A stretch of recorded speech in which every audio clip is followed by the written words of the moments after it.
বাংলার মেয়ে অভয়ার সুবিচার চেয়ে রবিবার তার জন্মদিনে রক্তদান শিবিরের আয়োজন করা হয়। বহরমপুরের টেক্সটাইল মোড়ে চৌতারায় এদিনের এই রক্তদান শিবিরের আয়োজন করা হয়েছে। এদিনের রক্তদানে এগিয়ে এসেছে অনেকেই। মানসিক স্বাস্থ্যের জন্য সবার আগে যে নামটি মনে ভেসে ওঠে, সুস্থ মনের ঠিকানা মনোবীক্ষণ। যোগাযোগ নাম্বার 7477799516। একটি মেয়ে সে তার নিজ কর্মক্ষেত্রে ধর্ষিত হলো। ঘটনা কি ঘটেছিল তা আমরা আজ এখনো পর্যন্ত জানতে পারি না। কারা কারা ঘটনা ঘটিয়েছে সেগুলোও আমরা জানতে পারিনি, এবং তারপরে বিচার প্রক্রিয়া কোন পথে যাচ্ছে সেটাও আমাদের কাছে স্পষ্ট নয়। অথচ এই ঘটনা নিয়ে আজকে আমাদের অভয়া রক্তদান শিবির করতে হচ্ছে। বিচারহীন দীর্ঘ 6 মাস বাংলার মেয়ে অভয়ার সুবিচার চেয়ে রবিবার তার জন্মদিনে রক্তদান শিবিরের আয়োজন করা হয়। বহরমপুরের টেক্সটাইল মোড়ে চৌতারায় এদিনের এই রক্তদান শিবিরের আয়োজন করা হয়েছে। আজ ঘটনাচক্রে অভয়ার জন্মদিন এবং আজ আমরা বিচারহীন 6 মাস অতিক্রান্ত করলাম, 9 আগস্ট থেকে 9 ফেব্রুয়ারি। সেই জন্য এই বিন্দু বিন্দু রক্ত দিয়েই আমরা চাইছি রক্তের ঋণ কিছুটা যদি শোধ করতে পারি, দেখা যাক আমরা কতদিনে বিচার পাবো। এই রক্তদানের মধ্যে দিয়ে আমরা আমাদের প্রতিবাদ জানাচ্ছি। না, সন্তুষ্ট নই তো, কারণ সঞ্জয় রায় একা এই কাজ করতেই পারে না।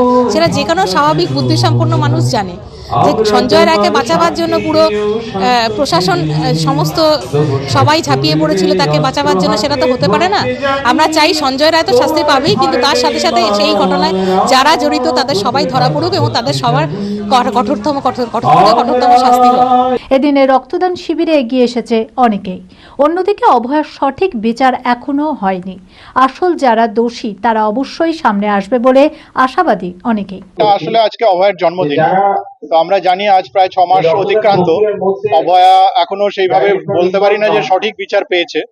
তো আমাদের সেই আন্দোলন একটা ইয়ের মধ্যে আমরা রাস্তায় এখনো আছি, যে বিচারের আশায় যে কোনো না কোনো দিন নিশ্চয়ই আমরা সঠিক বিচারে পাবো। তো আজ সেই অভয়ের জন্মদিন। অভয়া ফুল খুব ভালোবাসতো। অভয় নিজে একজন চিকিৎসক ছিলেন।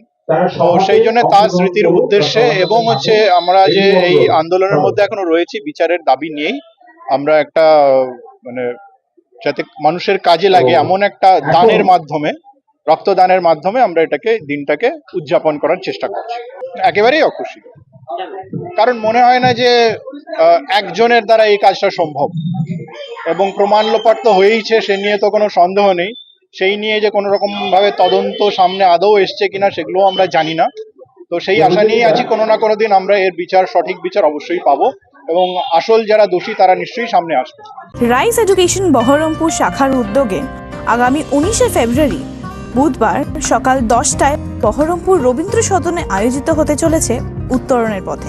প্রফেসর ডক্টর সমিত রায়, ফাউন্ডার চেয়ারম্যান রাইস এডুকেশন এবং ফাউন্ডার চ্যান্সেলর অ্যাডামাস ইউনিভার্সিটি, সরকারি চাকরির খুঁটিনাটি বিষয় নিয়ে আলোচনা করব।